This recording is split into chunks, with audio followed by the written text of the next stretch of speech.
foog naa 1 minute après il y a l'occasion du Maroc man moom xam naa ne faute la. képp kuy footballeur xamal ne faute la y avait penalty mais liy problème bi mooy l'injustice par rapport ak suñu premier but ak bi en plus li ñëpp doon est-ce que Brahim Diaz il avait le droit di xërkatal l'arbitre te doo capitaine doo dara logique pour logique il mérite un carton jaune. Effectivement.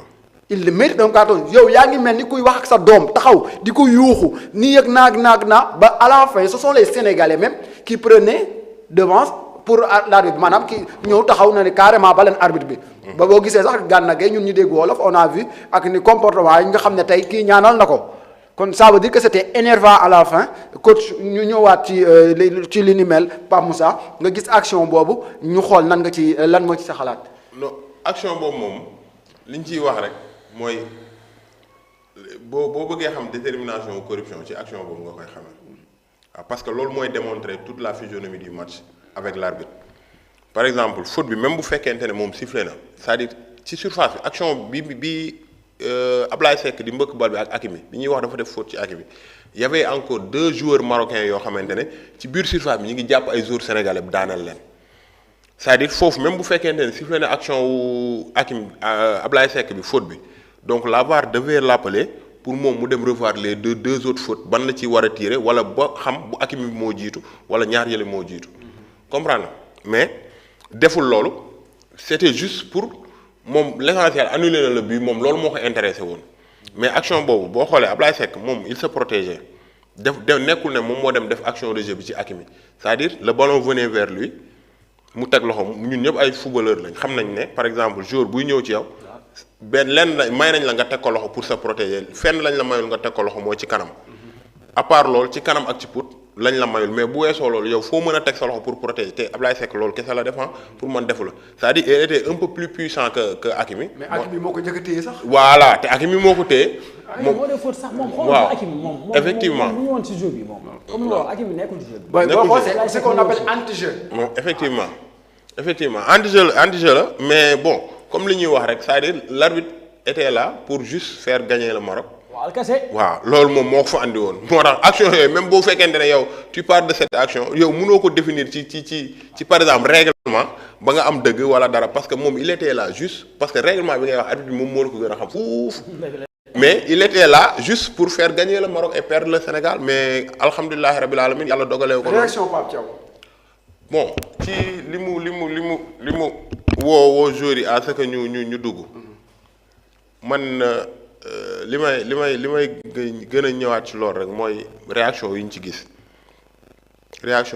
ay sénégalais di ko def par rapport ak moom. mu nekk loo xamante ne pour man c'est déplorable parce que je me dis que ni li président wax rek ci laa ànd mooy par exemple yow bi ngay dem compétition dañ la woo palais de la République sas la président def discours sas la ñu jël suñu drapeau jox la ko.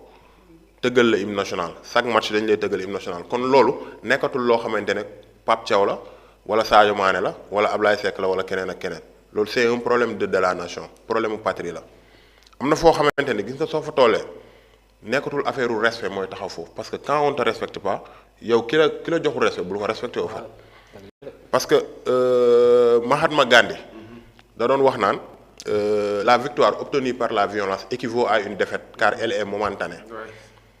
mais à un moment donné wax jooj da cey génnaat il a fallu quelques années mu toogaan moom mu ne il est préférable d'être violent quand la violence remplit nos cœurs que de se revêtir d'un manteau de non-violence afin de cacher notre impuissance te foofu la Pape Thiaw toll woon mooy Pape Thiaw boo xoolee comme li ma la il est serein yaru buy dem conférence de presse il est serein dal jeune mais à un moment donné dañ ko poussé ba mu def loo xamante ne même bu fekkente ne waru ko woon def mais foofu loolu la laajoon pour mu def ko parce que su ko deful woon tey heure bi Ablaye duñ toog fii di wax man ak yow ku ci nekk yaa ngi bokkut sa ruq di jooy naan noo fii li lañ ñu waroon def parce que on a vécu trop d'injustice waaw moom fekkee nag parce que moom il était concerné 2000 dañ ñu ko def contre Nigéria mené Sénégal égalisé commencé koo sëpp mooy li ma leen doon expliqué ñu dugal ay fas ci biir terrain bi coow li foofu naan salteel on a vécu ça en 2004 avec Tunisie on a vécu ça en 2006 xam nga Sénégal bëri na ay kaan yoo xamante ne dem na yàq ko parce que problème arbitrage donc nag Pape Thiaw li mu def noonu man dama koy cautionner te un vrai sénégalais loolu da nga koy cautionner c'est-à-dire ñi nga dégg nag ñuy toog fii dans les télé comme ni nga doon wax sànq les chroniqueurs di wax loolu man je me dis que ni même bu fekkente ne c'est des sénégalais gis nga laay nit des fois su waxee day définir moom ban genre nit la day définir moom fan la jógee xam nga tubaab bi ñu jógee ñoom seen dëkk ñëw di coloniser ci Afrique ñëwuñ dem dugg ci àll bi di jàpp ay nit ñu ñuul di yóbbu. Ils ont utilisé des Africains. gis nga ñi nga gis noonu ñu doon jël nit ñu ñuul yi di ko jël di ko jaay tubaab bi seen sët yi ba tey ñu ngi fi te même jikko yooyu lañ yor. waay boo doonee jaam moom jaam ngay doon ba. exactement te même jikko yooyu lañ yor ba tey par exemple ñoom tout le temps ci ay wax yoo xamante ne ay wor la ñuy wax loo xamante ne mais Pape Thiaw li mu def lu ngand la aux yeux de parce que corruption la dénoncé. c'est vrai mais attends dañoo yëpp Pape Thiaw mais Messi def na ko Cristiano sànni na suñu na capitaine bi sànni ko génn. Milan Marseille c'était comme ça. Argentine Brésil. Argentine Brésil Copa bi. waaw Brésil Argentine Messi dafa dugal ñëpp ci biir. waaw mais tey jii nii bu ñu ñëwee yow un Sénégalais nga toog dans les télé yow Sénégal yëpp ànd yow da ngay xool tey boo seetaanee TikTok bi action bi mu amee. vidéo yëpp nga gis ñëpp dañ ne jour yi génn leen. ñëpp mi Sadio Mané waaw ñu bëri effectivement ñu bëri man mii en personne. man am na sama benn xarit ndeysaan Abbas maa ngi koy nuyu de passage maa moom ñoo nekkoon léegi moom Sadio Mané presque mooy jour am dëkk jour boobu sax moom daa saaga Sadio Mané parce que dafa ne Sadio Mané warul taxaw ci terrain bi. te effectivement jour boobu ñun ñëpp on se sentait blessé on se sentait vexé te loolu Pape Thiaw loolu kese la mënoon def pour mën a gagner match boobu noonu bu defee woon leneen lu dul loolu noonu duñ gagner match boobu. mais là Pape Moussa mu ngi wax lu am solo Pape Thiaw da koo def. fusionné match bi changé. même waxuma match bi sax mais dafa sauver monde football afrique. effectivement nga xam ne doon positionné ñun. mais imaginer loolu lu jàll Maroc dugal penalty est-ce que xam ne Afrique football bi day gën a yàqu. mais am na lu am solo tamit lu Habib Beye wax nee na on doit plus dire football africain. non mais c'est le football en général. voilà moom nee na discrimination boobu gars yi di jël naan football africain. football européen c'est le foot. c'est le foot c'est le foot d'accord mais dama ni dafa am benn image boo xam dañu koy dëgtal ñun chaque jour même image dañuy dëkkal. corruption ko organisé CAN dafa am nooy taxawee pour jéem a jël sa coupe d'Afrique. donc bërki démb ñu ko wanaat ñëpp teg ci seen bët mu leer naññ loo xam dafa leer. mais Sénégal Côte d'Ivoire but égalisateur mais au jeu. waaw mais anamu tey loolu yàqalu la sa qualification kan nga dem par série perdre sa match. ci ay faits yu kii. mais Pape Thiaw daal lu mu def man ànd naa ci. Pape Thiaw daal Matar mu def ànd naa ci 100%. képp ku toog ci télé. di wax ne li mu def àndoo ci naa feex ni waaw man foofu laa ko jàpp non sérieusement parce que man moom wax dëgg yàlla il m'a rendu fier. ak lu mu def maanaam xare la demoon xare na ba andil la ndam kooku amoo dara loo ko wax lu dul toog remercier ko.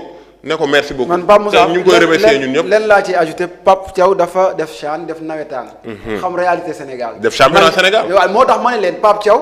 dañu moom dama fàttali nawetaan. bu naqare gars yi la daan bàyyi nañ génn. waaw maanaam moom xelam yëpp newatul ci lii bi de danaan lii comme ñoom nawetaan lañ ko bëgg nañ ko nawetaan. moo tax il a fait li nga xam ne moom la ñëpp doon xaar te en plus j'ai dit que il a cassé le match. effectivement parce que bu néew tolloo tey Birame Diaz bu tegoon bal ba day dugg mais il a joué ci mentalu gars yi ak yuuxoo yi parce que au même moment joué suñu supporters yi ñu ngi leen doon duma. léegi yow imagine bu nekkee nit ku serein nga boo gisee physionomie ak air bi li muy dégager di nga ne lii bu ma dugalee est-ce que dina ma jig. effectivement moo tax ñu bëri ñu ngi naan Birame Diaz a fait exprès de rater non. kuy rater saa yi kuy rater bal soit da nga koy dóor mu raam soit nga dóor ko ca fële mais doo jàkkaarloo ku toll ni Edouard Mendy nga naan da ngay panenka saa yi nañ ñu waxante dëgg. mais moom Brahim Diaz sax war nañ la benn vidéo coupe du monde Espagne U17. U17 mu palenka. waaw dugal bal bi. c'est-à-dire loolu kon c'est pas la première fois. mais Edou est habitué des faits parce que su ma juumul Kun Agüero jàpp na ci penalty comme ça. donc Edou n'est pas n'importe qui non Edouard Mendy moom c'est un très grand gardien moom macha allah. ñu jàll ci. ba ñu ñëwee Sénégal dañuy ñëwaat Sénégal. waaw ñu dellu si waat jóge nañu Maroc jël coupe bi. ñëw waaw léegi accueil bi man ça bon je vais dire que le Sénégal est waaw.